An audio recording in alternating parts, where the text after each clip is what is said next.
hello and welcome to the third working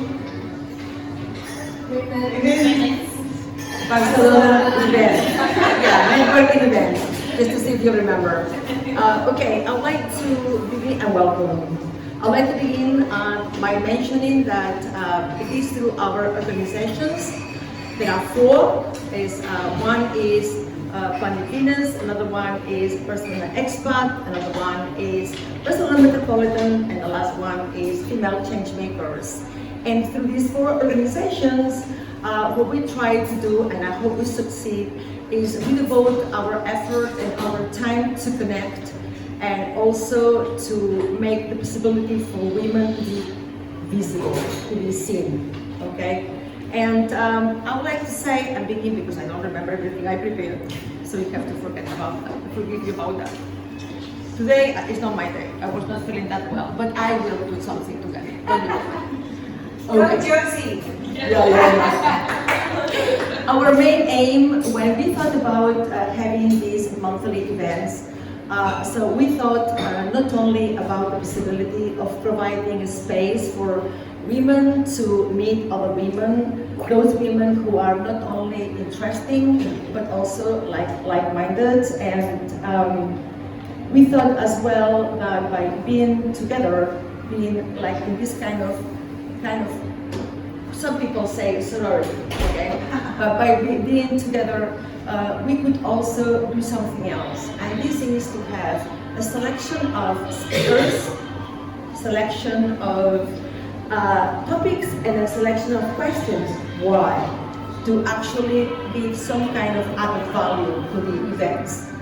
Okay, so my name is Jessika Pont, and apart from other things, I am also, as many other people I suppose, a mentor and a coach, and my brand is Female Changemakers. I am a co-founder of this organization, and my passion is actually to connect women, to work with them, and to make that these women who actually work every single day, maybe step by step, maybe slowly, maybe quickly, but with one intention, and this is only to change the world. And one of these women, guess who she is? Jessika. Jessika is one of these female change makers. She is a Barcelona-based Swedish entrepreneur. She's also a very, very, very good speaker, as you will see soon. And she has done many things in her life, but one of them, I suppose, is to create the biggest Nordic network. And without much ado, I finished. I leave the floor and we welcome Jessika Klingspor. Thank you.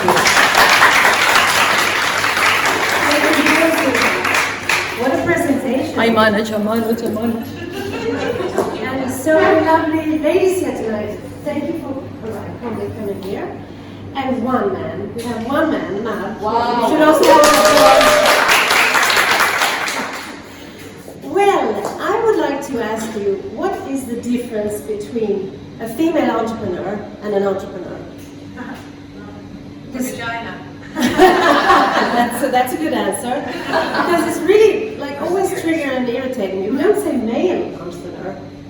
I mean, also what does entrepreneur really stand for? For me, it's a person who is more of mental attitude, how you want to be part of creating the future. And then we can talk about female entrepreneurship and male entrepreneurship. Here we can talk about differences. And we will talk about this later on when we network. I bet you have a lot of things to say. When I arrived here, almost to this world, I was born in Sweden, in the Nordic mindset. And I was born with this gift to see things in seed. It's when you have the possibility to see things before they are really created, before they take form. And when my mother was having me inside her belly, she was talking to me and she was saying, "My dear child, you will be able to create whatever you want. when you come out. Everything will be possible for you. She programmed me with this amazing positive programming. Also the fact that my father is from Spain make it a little extra twist. But it was my mother who really from the beginning said to me, whatever you want in life, you will be able to create it. Everything's possible. And this is growing up in Sweden, it was absolutely, well, fantastic because it's very structured, it's organized, it's very clean, it's almost close to perfection. And being the personality that I am, with a lot of energy and a lot of curiosity, boring. So, I was also born with a travel bug, and I've always had this longing to go and travel the world, to meet new people, learn about new cultures. So that passion became also later my work. And do you believe in love at first sight? Anyone? No? Yes. Well, for me, Barcelona was instant love. I arrived here at 99 with a group of clients because I was working with corporate travel, outgoing from Stockholm, I was Stockholm based, with corporate events worldwide, and we were going to the Formula 1 and Champions League finals in Barcelona. And I was hit by the sparkly, vibrant city. Of course, these kind of events enhance the vibration a little bit, but still I could feel that there was this friendliness in the air. In a big city, it felt like a small city. I was, it was also coming from the north. It was the weather, the blue sky, the climate, the location. There was a beach in the city, mountains, wine region, Costa Brava, Baleares. I mean, could you be in a more perfect place? Second time, felt it even more. And on the third time, I took a decision on the plane going back to Stockholm that tomorrow I will put my resignation on my boss's table and say that I will move to Barcelona in 1 month. And so I did. And he was like, wow, congratulations, Jessica. Did you get a job there? No, I didn't. But you have some Spanish family. Are they? No, they are not living there. But your friends there? No, I don't. So what are you going to do there? I don't know. But I'm convinced that I have to go and check out the city, what I can do there, because it has a magnetism on me. And I was newly divorced and no kids, so I only had me. And that helps a lot too. I mean, it's only me taking responsibility. If it doesn't work out, I can just take a new decision and go somebody else. And when you take that jump and dare to do something, there is a chain reaction of happenings coming. So even before I landed on Barcelona airport, I had a job interview. One ex-employer called an agent with the event agency here in Barcelona and like, call Jessica, you have to get a grip of her before she gets into some other event agency. And so I landed with this idea of, I'll go to the interview, and here we were coming to the first cultural shock for me. Nice guy, but he was talking only about himself and his own successes. Very little did he ask what I could add to his company. And then he came to the part of the salary that I thought he was joking with me. No, but I mean, really, I was almost insulted. And I was diplomatic from the north. Thank you, but no thank you. Went out from there. 1 week passed. I didn't do my research. But I would have gone anyway, but I got a cold shower there. He calls me a week later and he says, hey, would you care to maybe have a lunch and we could talk more, maybe we can meet halfway? Okay. So again, I think I have to change my mindset because it's key. I will think of this guy as he will be my sponsor. To sponsor my networking in Barcelona, that I can come on the inside and get into the event business and everything. I can still afford a copita de cava and a tapita. I don't want to go back to Sweden. This is it. So with that mindset, I started my job here. after 2 weeks here. And it was also next shock. I mean, in Sweden we have something called staff care, where it's about environment, sustainability. Already then, we are talking, this is 2001. We were sitting on 12 square meters for 4 people. They were chain smoking. We were not allowed to have any breaks. Only the 30 minutes for the lunch. And basically we were not only job-related things we could talk about. I mean, come on. So immediately with my mindset, I was like Swedish, and we can improve, we can do this, we can do this, we can be more happy at work. No, it's not my job, he said. Your job is to put new accounts into this company. So I got a 6 months contract and an agreement that I should also get commission on my clients that I put in the company. And the advantage with coming from your country of origin and working with the other countries is that your colleagues becomes your potential clients. So it was easy for me to get 3 big accounts immediately. Boom, boom, boom. I was happy like hell. And he was like soft about it, and I said, but you're happy, right? And then he said, oh, you shouldn't think you're more than the company. No, but it's a little great, isn't it? Anyway, then long story short, it ended up that he didn't pay me my commissions. And I started to like, what is this? This is, no. So I said to him, I will not continue to work for you if you don't pay what we agreed on. Yeah, but we have to do a special counselor, lawyer, and the groups were coming, and he said next week, and he said next week for many weeks. And then finally, we were sitting down, having that talk. You know what he tells me? You're fired, Jessica. What? Fired? I'm Swedish, you can't fire me. It doesn't exist. I'm doing my best, you can't fire me. Yes, you're fired because I can't have any in my staff that doesn't have full confidence in me. Okay. And he presented a sheet in front of me to sign where it said, Jessika Klingspor has jeopardized the company, blah, blah, blah, blah, blah, in order to get my final payment. I thought I was in a bad movie. I really did. I mean, does this happen? Well, it's when you have a growth mindset, I think all of you sitting here has that. You're all entrepreneurs and working women. So I saw it like he really did me a favor. Because if I would have been comfortable and stayed on and being there, the years have I would have been much later to start my own business. Instead of it, I had so much anger, and it triggered me to, I'm gonna do this. I'm gonna make this happen, no matter what. And so I started that journey to start my first company in Spain. And many companies became many scale projects. We will not go inside in all this, but all these logos. Performance is my first company, which was the incoming agency for corporate travel to Barcelona that I started, that became one of the main competition to my ex-employer.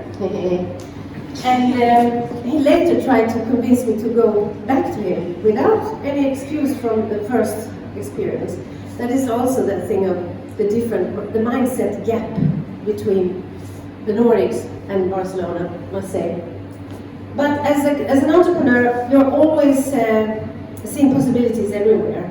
So I started an art concept company. I was in the Swedish Chamber. Since then, I'm still there, working very active in the board. And I became licensed coach because I've always been interested in processing not only my own inner journey, but also other people's and helping them.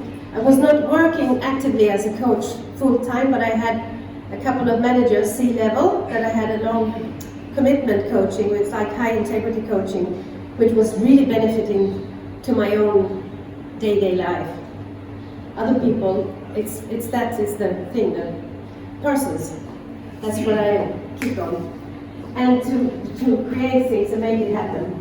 But what is then like the key cornerstones, at least for me, when it comes to start something up? And this is dedicated to Victor. He's not still here, but you can see this later.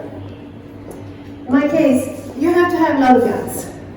And I was born with it, thank God. And then comes actually imagination.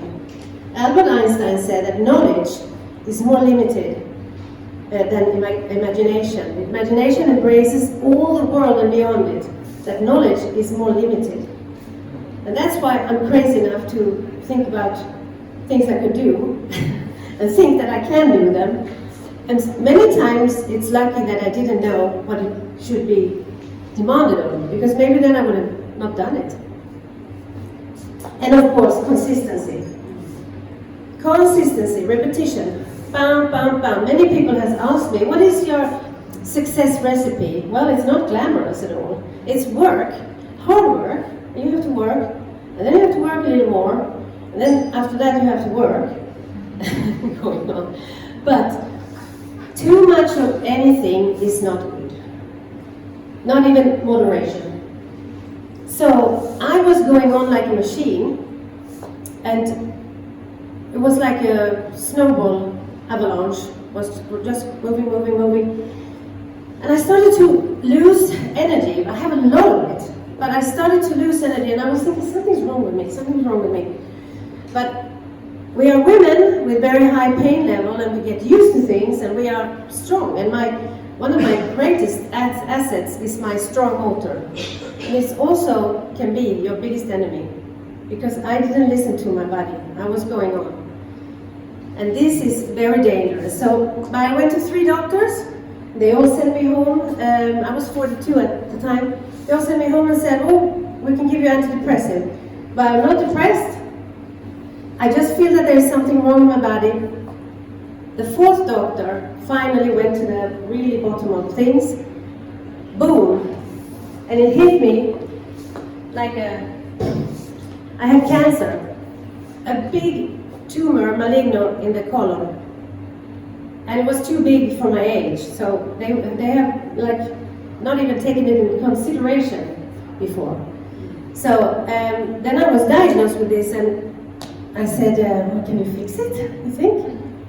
Yeah, we have to really, it's really on the limit here. This was on a Thursday, and they operated me on a Tuesday. So literally, I had cancer for 5 days that I knew about. And they didn't know what to expect when they opened it, but everything went perfect. And I said to my doctor, look, with my still that mind, but I have a big group of 800 coming the 14th of September. I have to be there. I mean, this was in 19th of July. And he said, just keep that attitude and you will be there greeting your guests. That would help me, he was thinking then. And then we will see what happens. But it did. And I was there greeting all these 800 guests. We had a big gala dinner in Codornio. And I was there with my faja, what you call it, to keep everything in place. And they left and everybody was happy. Then I fell apart. Totally. I couldn't think. It was like really, then I hit the wall. And then was like turned all, everything that I've never been afraid of, like you have nothing to lose, just start, just do it. Now I had to make a full stop, and all of a sudden had everything to lose. That was scary. That was scary, but I also realized that if I don't have my health, I will have nothing. So there is really a before and after the cancer. Absolutely. But you have to be careful, girls, because I know many of you are like running with pains, and go and check it. Things can happen. After the cancer thing, I came back. 3 months time out became 1 year time out. It's not me, right? So I was thinking, will I still have my clients? Because I had such a mental hangover that I couldn't come back before. But everything so healthy with the body, the cure went fine, but it was my head. So when I come back, I was thinking I have to have more purposeful projects. I mean, I couldn't care less anymore what color the swoosh of Nike next event should be. It has to be bigger than the company, bigger than myself, and bigger than the clients. And then I got the thing started. My core business is the travel industry, but all the other business could be more like on the side. And then I was going to Smart City Expo in 2019. Visited that, and I was amazed because the whole innovation thing, that all the thing that technology can do for smart cities, neutral climate cities, we have to save our planet. I mean, I'm not joking, but I feel like we have to hurry up. We have to make difference in this world. We will have to save it. So, also being in the private and the public sector through the chamber and having contact with the city council, I was thinking it would be so great if I could connect the Nordic countries within the innovation sector to Barcelona. I'm living in the innovation hub that is the most fast-growing in south of Europe. I mean, when it's not only little Sweden and little Denmark or little Norway, etc., but the Nordics together, it's really massive. They are the front runners within innovation worldwide. And I wanted to make them listen to this proposal that I had. And luckily, they were super open to it. So I got it through. We have a project called Barcelona and the Nordics, where the key is that working with the public sector, that is a very slow administration compared to our world, but being the bridge, an entrepreneur, I could speed it up. So this is still ongoing, and got the time to also reinvent. I mean, you all know that 2020, 2 years ago now in March, we were in full lockdown. And I went from 100 to 0 with my core business. No travel, niched in bigger events, not COVID friendly. So what am I going to do now? Well, first of all, it was also a stop for everyone. That was different from the first time when the world was going on, spinning faster, and I was stopping. At least now we were the same. And luckily I had the project with the city council that we could move it online. It was like a catapult into the future in digitalization. That was an amazing solution, that we could go digital. Even now, it's even more important. The more digital we go, the more we have to also see each other and be presential. But I also could feel that my own business with performance, those groups I want to change them. I want to align them with the purposeful, all the challenges that we are facing in the world. And always when I sit and think, because many people, that thing to reinvent yourself, it's not so easy. No, but if you think about what inner resources do you have, and what outer resources do you have? Like all the network of contacts that I was using with another aim, I could just change the formula and think of, oh, I can paste them here, we can do this instead. And sometimes I always say that you can always start with thinking, what's the next step? What can I do within the first 24 hours? Maybe it's nothing. That also helps to know. So not stress too much. But during this time, I was helping the city council. I also started a platform, a digital platform called Nordics in Barcelona, together with a technology partner called Nexius. And it's because I lacked a tool also when I was working with the city council, that I wanted everything to be in one place. And so this came, but I'm not from the startup sector, so little did I know that when they say that we are launching the platform 15th of February, I believe so. No, that is the beta version, and then it's taken 1 year until it's like fully. Now we can onboard you people. We can do the streaming and have a digital marketplace. So it has been a long, slow process. But in the meantime, you have to invent. What can I do with Nordics in Barcelona to build this community up meanwhile? And I think also coming from the Nordics and Sweden, we grew up, my generation, in a collaboration society. I mean, the 70s and the 80s, we had a prime minister that was very famous, Olof Palme. Everything was about collaboration, and even if you are not his color, it was a so friendly society that everybody was connecting rather than competing, that we totally lost that track. But I think we're going back to this track that we need to collaborate, we need to get together, we need to see what we can do for each other, collaboration and co-creation. So I started various initiatives related to Nordics in Barcelona, and that's expansions and landing products, etc. But what really calls me is this thing that I'm also the licensed coach, and what is lacking in today's corporate space. I think the implementation of inner wellness at work. I mean, I'm not talking only about yoga every Tuesday. No, I'm talking about a real tailor-made program with guides and therapists and everything, that you can have a full week of different sound healings and this and that to feel fine, because it's, you know, we are going to make the company grow. But what about us? Employees in Sweden are already talking about, what about my personal growth?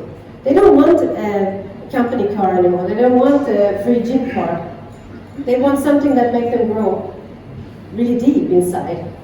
So I have been co-creating with a group of really fantastic change makers in Sweden, and we have a project called Inner Works to go really deep into yourself, and this will include also retreats and but it's also this thing for teams and organizations, not so much one-on-one, but that as well. But this is more for the bigger, like management groups or bigger teams, so that then the decision makers, so that they can come and spread it to their staff.